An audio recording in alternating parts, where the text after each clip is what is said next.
Google started in 1998 as a research project by two Stanford students, Larry Page and Sergey Brin. They wanted to build a search engine that ranked pages based on how many other sites linked to them, which was different from the other search engines at the time that just looked for keywords on the page. That idea worked really well, and Google quickly became the most popular search engine. Today, when you type something into Google, it scans hundreds of billions of pages, it can correct your spelling, and even guess what you are looking for before you finish typing. It also gives you Gmail, Google Maps, YouTube, and a whole range of other services. It became so central to how people use the internet that the phrase "Google it" entered the dictionary. But Google is also an advertising company. It makes money by learning as much as it can about you, so it can show you targeted ads, which means it tracks your searches and your activity across the web. So lately, between the AI overviews that try to answer things for you whether you want them or not, and the privacy concerns that come with being tracked everywhere, more people have started looking around for other options because Google does not always feel as straightforward as it used to.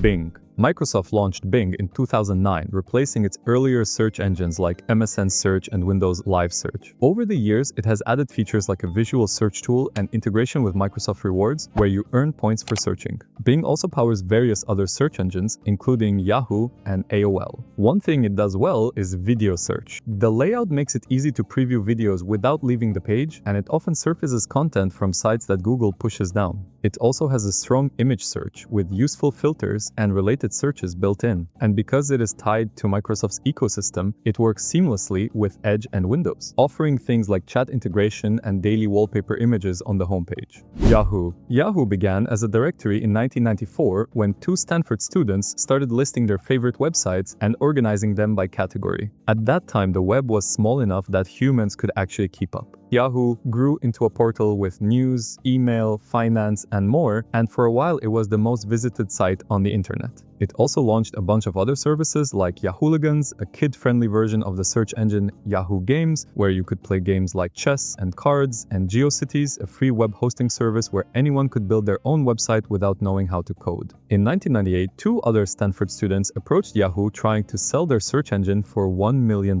Yahoo said no. Those students were Larry Page and Sergey Brin, and the search engine was Google. In 2002, Yahoo had another chance to buy Google for $5 billion.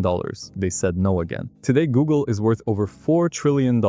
Eventually, Yahoo stopped running its own search and started using Bing instead. For years, that was basically what you got: Bing results with a Yahoo logo on top. That changed in early 2026 when Yahoo launched Scout, its own AI answer engine. Scout uses Anthropic's Claude model to generate responses and pulls in live web data through Bing's API. So now when you search Yahoo, you get AI-generated answers built on their own system with Bing handling the search data underneath. DuckDuckGo. DuckDuckGo came out in 2008, created by a guy named Gabriel Weinberg, who just wanted a search engine that did not track him. He built it in his spare room and ran it himself for the first few years. The name comes from the children's game Duck Duck Goose, which is a weird choice, but it stuck. It pulls results from over 400 sources, including Bing, and also runs its own crawler called DuckDuckBot. That crawler helps generate the instant answer boxes you see at the top of results and filters out spam. But it has had some controversy along the way. In 2022, researchers found that DuckDuckGo's browser was blocking trackers from most companies, but allowing Microsoft trackers through due to their search agreement with Bing. The company fixed that after public pressure. Still, for everyday searching, it remains one of the most popular ways to keep your browsing to yourself. Yandex. Yandex started in Russia in the late 1990s, around the same time as Google. The name stands for Yet Another Indexer, which is a pretty straightforward description of what it does. In Russia, it is more than just a search engine. It offers maps, email, cloud, and even ride-hailing, food, and package delivery with Yandex Go. It understands the Russian language better than any foreign search engine, which is why it stayed the dominant player in that market even after Google tried to compete. For anyone searching in Russian or looking for results from that part of the world, Yandex is usually the better choice. Ecosia.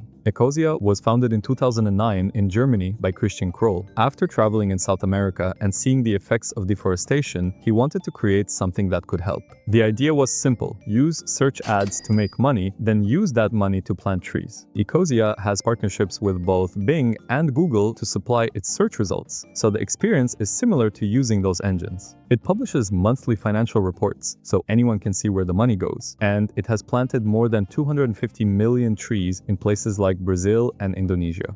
Baidu. Baidu is the search engine that dominates China. It was founded in 2000 by Robin Li and Eric Xu, and like Google, it started as a way to index the growing web. But because of Chinese internet regulations, Baidu operates differently. It filters results according to government requirements, and it focuses heavily on Chinese language content. Over time, it has built an entire ecosystem around its search engine. There is Baidu Bike, which is similar to Wikipedia, Baidu Maps, Baidu Drive for cloud storage, and Haokan for short videos. The company also invests heavily in artificial intelligence, with projects like ErnieBot, its answer to ChatGPT, and even self-driving car technology.